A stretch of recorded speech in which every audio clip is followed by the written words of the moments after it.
We are going to do the first activity, which is look at each pair of picture below and decide which store or transfer of energy they represent. So here we have a term energy. What is energy?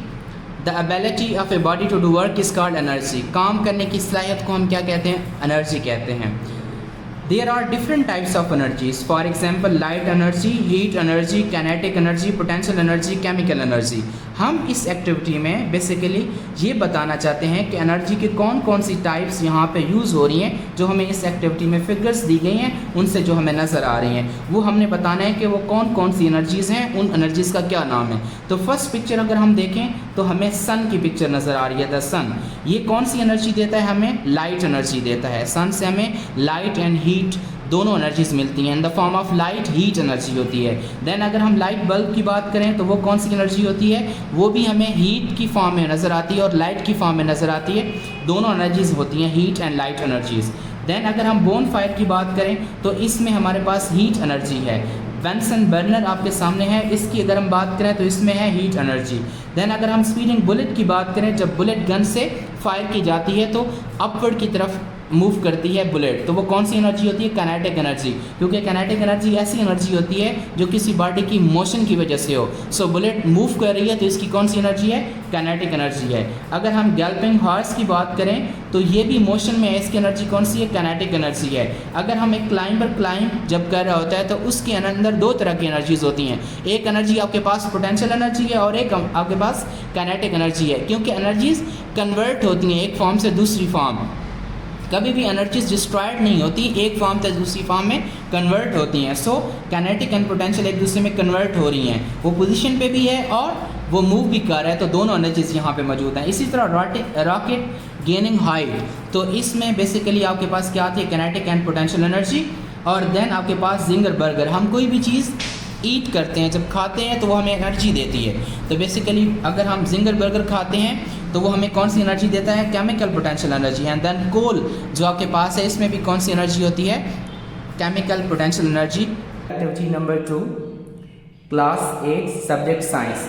Draw the diagram of hydro electric power station and also explain the formation of electricity. हमने इस activity में क्या करना है students? हमने एक hydro electric power station की diagram draw करनी है और उस पावर स्टेशन से इलेक्ट्रिसिटी कैसे बनती है उसको हमने बताना है. तो बच्चों, आप सबको ये पता है कि हम वाटर के ज़रिए इलेक्ट्रिसिटी बनाते हैं और आज हम ये समझेंगे कि वाटर कैसे इलेक्ट्रिसिटी में मदद देता है और कैसे एज अ सोर्स के तौर पे काम करता है इलेक्ट्रिसिटी बनाने में.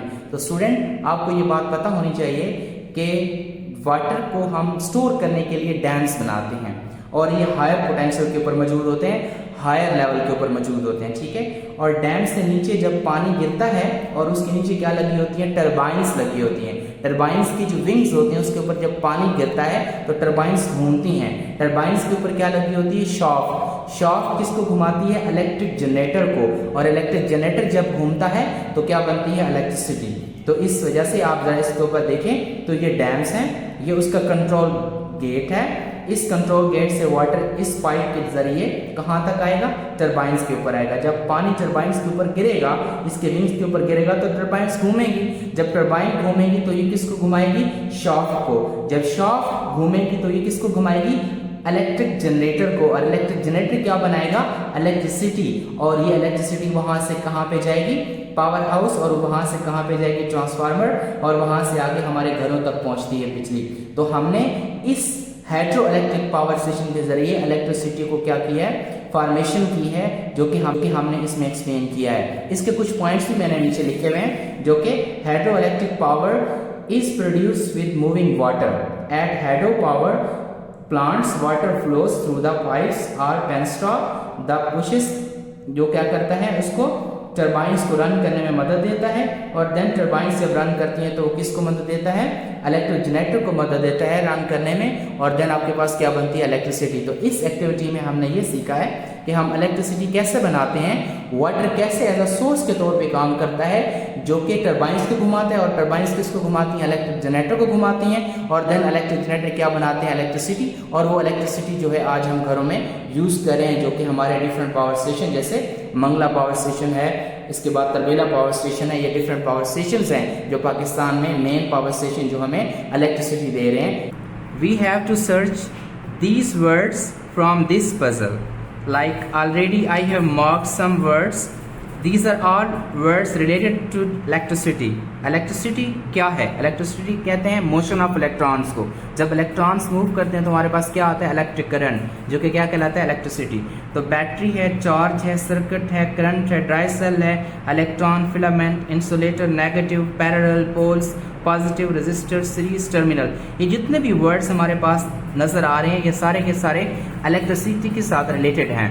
लाइक अगर हम बैटरी की बात करें तो ये भी इलेक्ट्रिसिटी हमें देती है, डायरेक्ट करंट हमें यहाँ से मिलता है। चार्जेस की बात करें तो ये हमारे पास पॉजिटिव नेगेटिव चार्जेस, हमारे पास इलेक्ट्रोड्स होते हैं बैटरी के ऊपर, पॉजिटिव और नेगेटिव पोटेंशियल। अगर हम इसी तरह ड्राई सेल की बात करें, इलेक्ट्रॉन्स की बात करें, फिलामेंट की बात करें तो ये तमाम इंसुलेटर इसमें मौजूद है।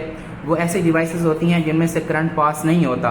तो ये तमाम की तमाम चीज़ें ऐसी हैं जो इलेक्ट्रिसिटी के साथ रिलेटेड हैं।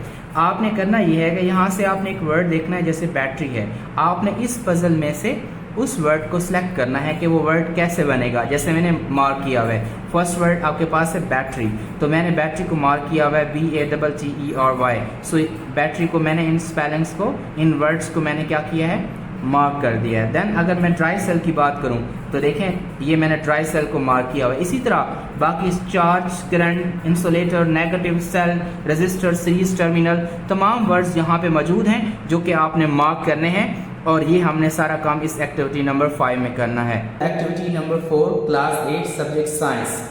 Describe some energy sources for everyday use.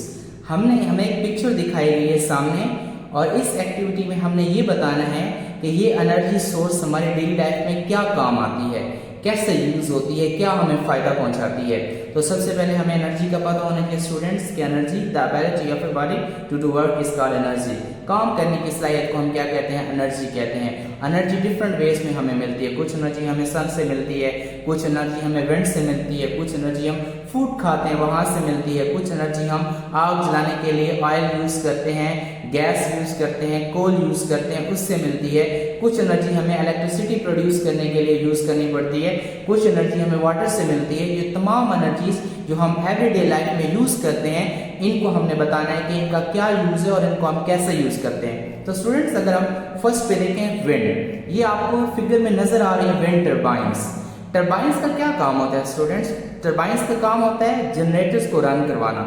वो विंड टर्बाइंस भी हो सकती हैं, वो वाटर टर्बाइंस भी हो सकती हैं, वो कोई और तरह की टर्बाइंस भी हो सकती हैं। तो टर्बाइंस का काम होता है कि वो घुमाएंगी, किसको घुमाएंगी? इलेक्ट्रिक जनरेटर को। अब विंड टर्बाइंस का मतलब हवा चलेगी और ये टर्बाइंस जो आपको नजर आ रही है ये घूमेगी और ये हमें किसको घुमाने में मदद देंगी?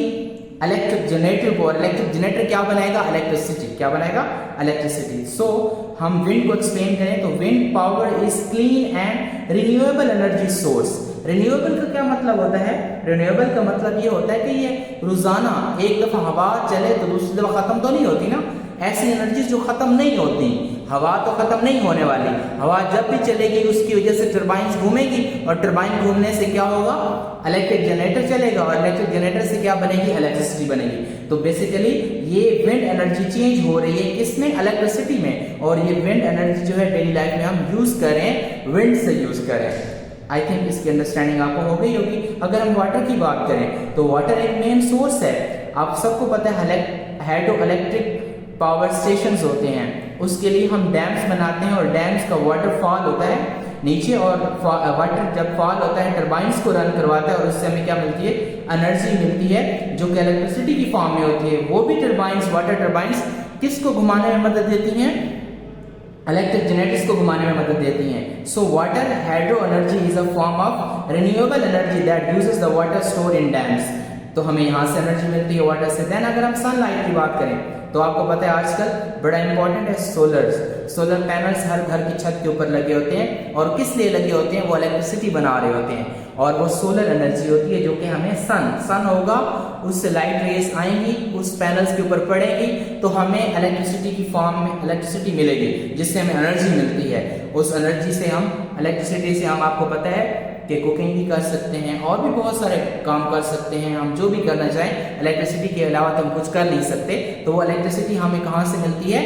सोलर से मिलती है, सोलर पैनल से मिलती है। और वो सोलर पैनल्स को कौन लाइट देता है, हीट देता है, सन देता है, तो यहाँ से हमें मिलती है। तो solar energy is a renewable. Renewable का मतलब है हर रोजाना देखते हैं आप सुबह सूरज निकला होता है, उससे हमें ये ऐसी एनर्जी जो खत्म ना होने वाली होती है, जब तक सूरज होगा तब तक ये एनर्जी मिलेगी। और आपको पता है रोजाना सुबह सवेरे आप उठते हैं तो सूरज होता है और उससे हमें एनर्जी मिलती है, उस एनर्जी से हम इलेक्ट्रिसिटी पैदा करते हैं। उसके बाद अगर हम बात करें फूड की, तो फूड जाहिर बात है हम खेतों में क्या करते हैं, डिफरेंट फील्ड्स होती हैं, उसमें हम क्रॉप्स पैदा करते हैं, वो हम खाते हैं। खाने से हमें क्या मिलती है, एनर्जी मिलती है, जो कि जिससे हमें प्रोटीन मिलती है, कार्बोहाइड्रेट्स मिलते हैं, फैट्स मिलते हैं, जो कि हमारे जो बॉडी है वो उसकी वजह से काम करती है, हम जिंदा रहते हैं। तो ये एक मेन एनर्जी है जो हमें कहाँ से मिलती है, फूड से मिलती है। अगर हम ऑयल, कोल, नेचुरल गैस की बात करें तो ये नॉन रिन्यूएबल है, ये हमारी जमीन से खत्म हो रही है।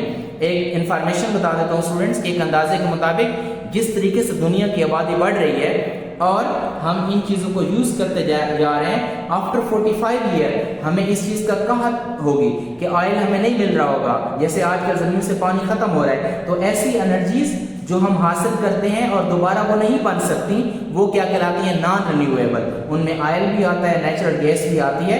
तो इनसे हम नेचुरल गैस जो है उससे हम अपने पावर प्लांट्स चलाते हैं, ऑयल से भी चलाते हैं, कोल से भी चलाते हैं। तो ये थोड़ा सा महंगा तरीका है जिसके जरिए हम इलेक्ट्रिसिटी या एनर्जी बनाते हैं। अगर हम यूरेनियम की बात करें तो यूरेनियम बेसिकली एक ऐसा एलिमेंट है जिसको हम तोड़ते हैं तो तोड़ने से फिशन रिएक्शन होता है, उससे हमें क्या मिलती है, एनर्जी। और उस एनर्जी से हम क्या बनाते हैं, इलेक्ट्रिसिटी।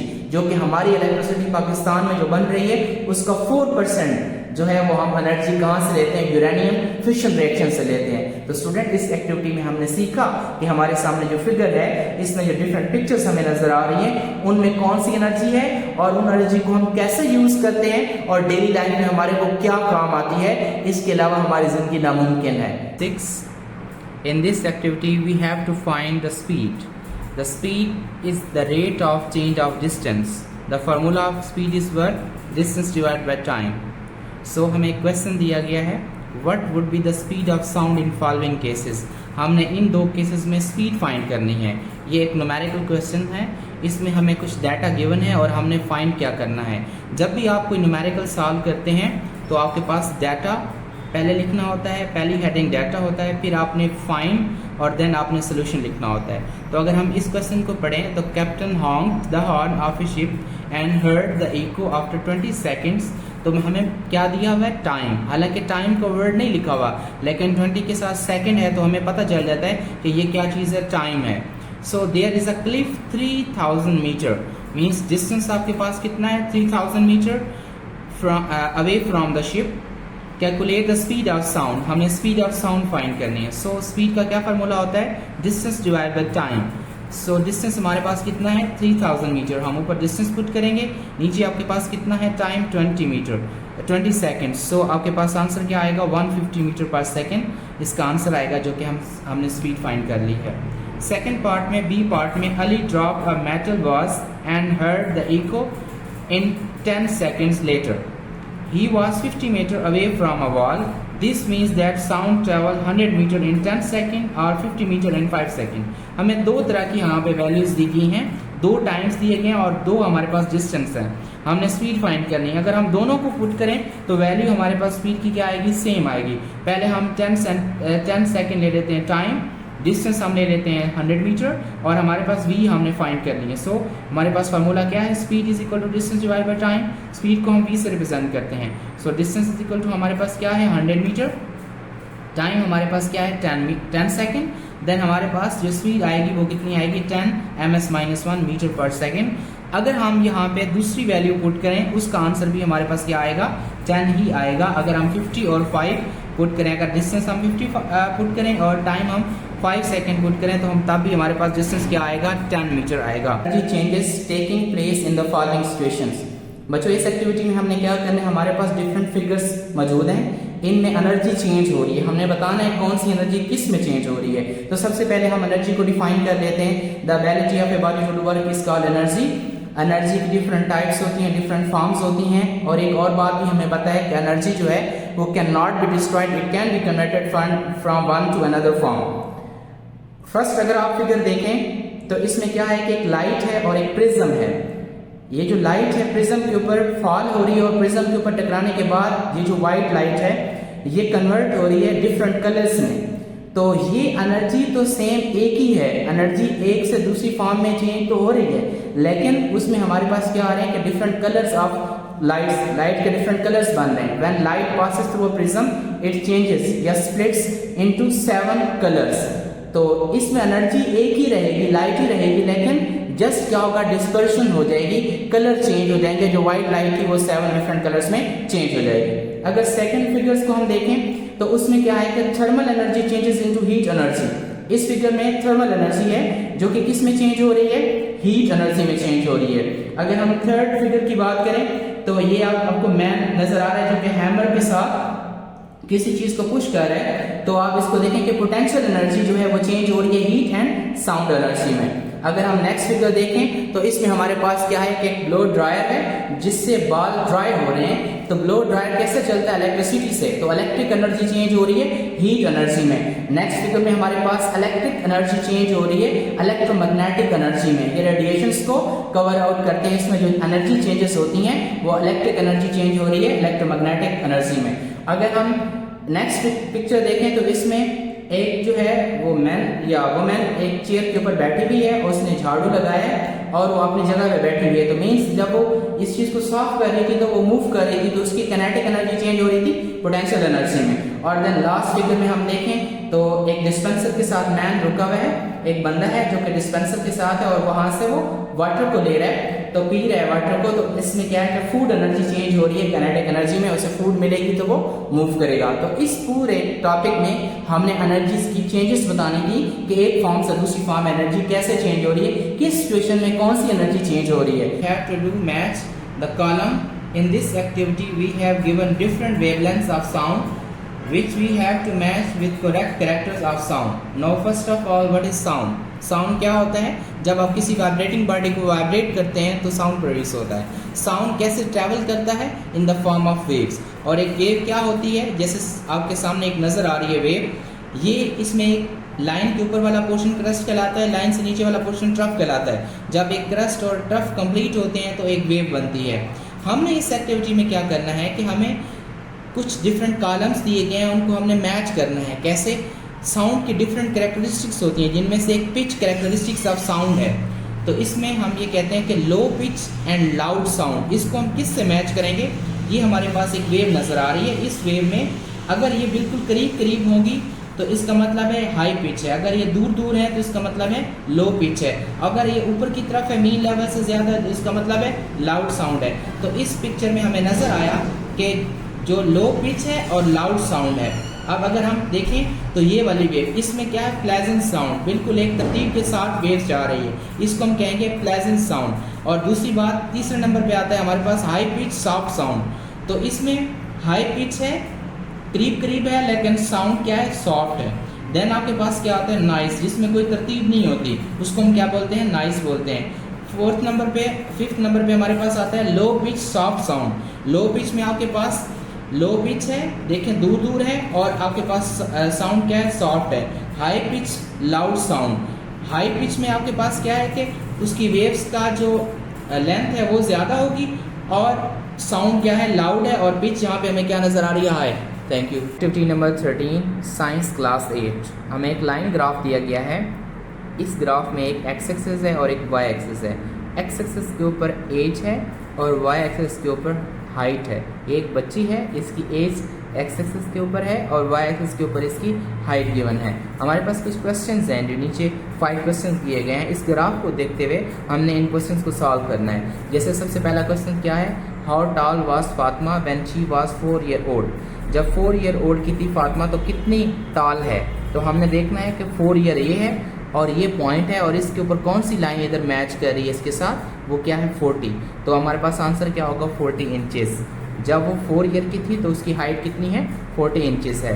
दैन दूसरा क्वेश्चन क्या है, how much had Fatima grown from the time she was born to 6 year old. जब वो 6 ईयर ओल्ड की थी तो तब उसकी हाइट कितनी थी, तो 6 ईयर ओल्ड के ऊपर हमने एक लाइन देखनी है और फिर हमने आगे इस लाइन को इस एक्सेस के ऊपर मैच करके देखना है कि 40 के बाद हमारे पास कौन सा नंबर आ रहा है, 45। सो इसकी हाइट कितनी होगी, 45 इंचेस। क्वेश्चन नंबर 3 क्या है, how old was Fatima when she was 30 inches tall. जब वो अब इसमें उसने उल्टा क्वेश्चन पूछा है कि अगर 30 इंचेस ये है तो इसकी एज कितनी होगी। अब 30 वाली लाइन को आप मैच करेंगे और नीचे एक्सेस के ऊपर देखेंगे कि एज कितनी है, 2 ईयर। तो हमने क्या लिख दिया, 2 ईयर। क्वेश्चन नंबर 4 में how tall might Fatima be when she is in 10 year old. जब वो 10 ईयर ओल्ड की थी तो उसकी हाइट कितनी थी हमारे पास, वो हमने ऑप्शंस में से करना है, 85 इंचेस, 55 इंचेस, 50 इंचेस या 65 इंचेस। सो हमारे पास ऑप्शन क्या है, 65 इंचेस, बिकॉज 8 ईयर तक हमारे पास कितने हैं, 60 से नीचे है। तो हमने देखना है कि कितना कितना गैप आ रहा है, तो हमने उस हिसाब से देखा। जब वो 10 ईयर ओल्ड की है तो हमारे पास इसका आंसर क्या बनता है, 65 इंचेस। क्वेश्चन नंबर 5 में about how tall might Fatima have been when she was 5 year old. जब वो 5 ईयर ओल्ड की थी तो तब आपके पास वो कितने इंचेस उसकी हाइट थी, तो 4 और 5 के मिड में होगा 5। हमने एक लाइन ड्रा की खुद से और फिर हमने इस लाइन को इंचेस में देखा तो ये 43 इंचेस थे। सो हमने 43 इंचेस को क्या कर दिया है, सर्कल। Thank you.